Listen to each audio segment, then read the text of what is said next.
My dear Prabhu, my darling Prabhu, oh, വേണ്ട. My sweetheart Prabhu.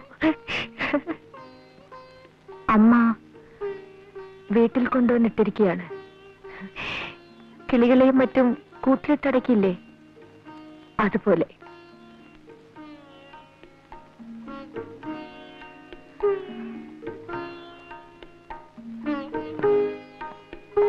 എന്തൊരു ഭംഗിയായിരുന്നു നമ്മളൊത്ത് കഴിഞ്ഞിരുന്ന ആ ദിവസങ്ങൾക്ക്.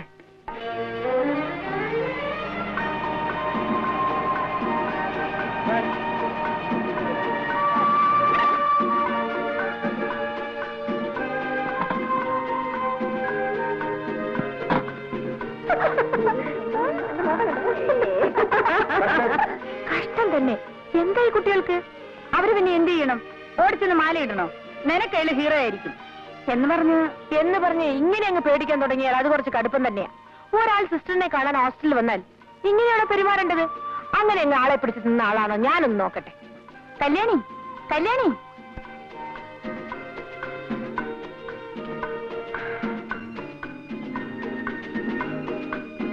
നീലിമയുടെ ചേട്ടനല്ലേ? അതെ, ഞാൻ പറഞ്ഞു വിടാം. ഹായ്, നല്ല ആള്. ഇങ്ങനെയാണോ ശനിയാഴ്ച വരാമെന്നും പറഞ്ഞിട്ട്? ശനിയാഴ്ച കഴിഞ്ഞാൽ ഞായറാഴ്ച, അത് കഴിഞ്ഞാൽ വീണ്ടും ശനിയാഴ്ച. ഹായ്.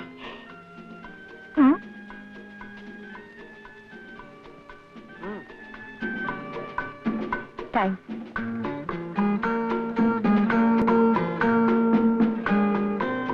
ഒരെണ്ണമെങ്കിലും ഉണ്ടല്ലോ എന്നെ പേടിക്കാത്ത ഹോസ്റ്റലില്. പേടിയോ? ചേട്ടന് കല്യാണിക്കുട്ടിയെ അറിയാഞ്ഞിട്ടാണ്.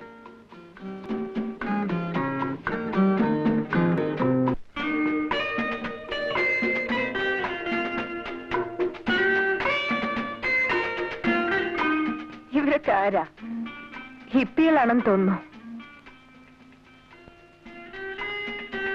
ടൂറിസ്റ്റുകളാ.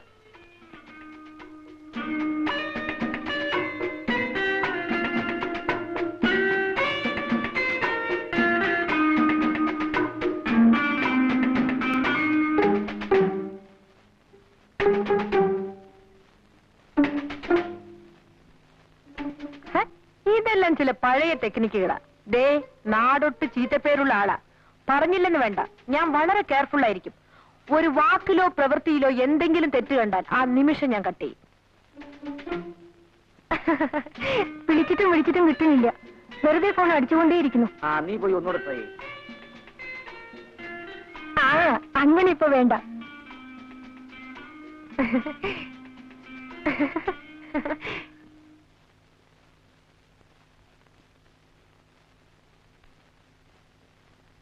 എന്തൊരു കിടപ്പാടി ഇത്?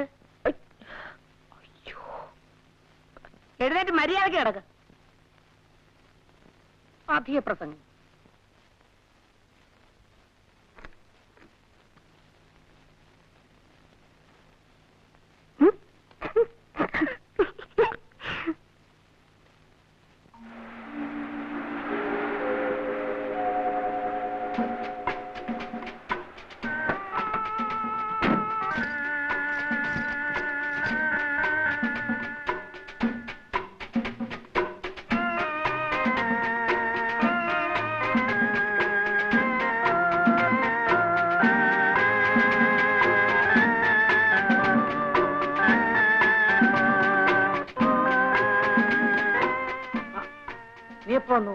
ഇന്നലെ പരീക്ഷ കഴിഞ്ഞു.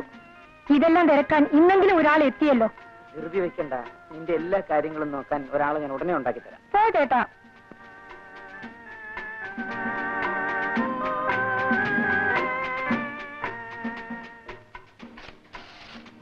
ചേട്ടന്റെ മനസ്സിൽ എന്താ ഉള്ളതെന്നൊന്ന് അറിഞ്ഞാൽ ഞാൻ തന്നെ കല്യാണിക്കുട്ടിക്ക് ഒരു കത്ത് എഴുതാമായിരുന്നു. എന്റെ മനസ്സിൽ എന്താ ഉള്ളതെന്ന് അറിയാമോ? ഒരു വലിയ മണ്ണാങ്കട്ട. ഇത്രയും വലിപ്പമുള്ള ഒരു വലിയ മണ്ണാങ്കട്ട എന്റെ അടുത്തുനിന്ന് രക്ഷിച്ചോണ്ട് പോയിരിക്കല്ലേ അവിടെ വീട്ടുകാര്. എന്താ വേണ്ടെന്ന് വെച്ചാൽ ചെയ്യട്ടെ.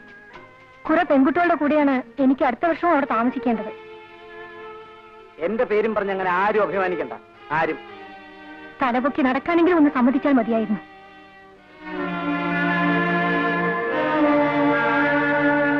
അമ്മേ, അമ്മയെങ്കിലും ചേട്ടനെ വിളിച്ചൊന്ന് പറയൂ, ഈ കളി മതിയാക്കാൻ.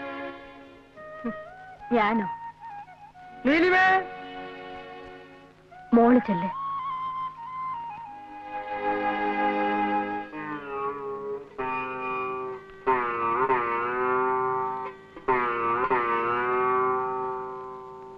ഞാൻ പറഞ്ഞാൽ നീ അതനുസരിക്കും. അച്ഛൻ പറഞ്ഞതാണല്ലോ എന്ന് കരുതി. പക്ഷേ അവനോട് ഇത് പറയാൻ എനിക്ക് അധികാരമില്ല. രണ്ടാനച്ഛന് സ്ഥാനമേ ഉള്ളൂ എന്ന് മനസ്സിലാക്കുന്നുണ്ട്. ഞാൻ അവനോടൊന്നും പറയാറില്ല. അത് പേടിച്ചിട്ടൊന്നും അല്ല. വേണ്ട, ആരും പറയണ്ട. എന്താ താമസം? ജീരകവെള്ളം റെഡിയായിരുന്നു മോളെ, ഇന്ന് അച്ഛന്റെ കൂടെ ഇരുന്ന് ഊണ് കഴിക്കണം. വേണ്ട, ഞാൻ അമ്മയുടെ കൂടെ ഇരുന്ന് ഊണ് കഴിച്ചോളാം.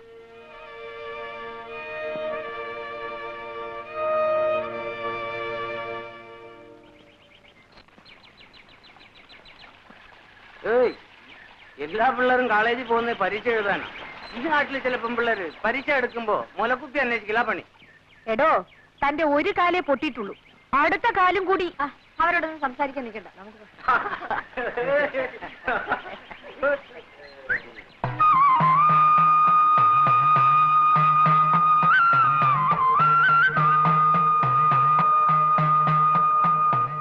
ശോഭേ, നാട്ടിൽ വന്നിട്ട് നീ എന്നെ തിരക്കിയതും കൂടി ഇല്ലല്ലോ.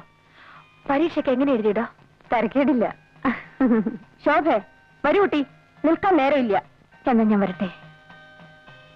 ആ കുട്ടിയായിട്ട് വലിയ ചെങ്ങാത്തൊന്നും വേണ്ട, അതിനോട് മിണ്ടിയാ മതി, നിനക്കൂടെ ചീത്തപ്പേരാ. വരൂ.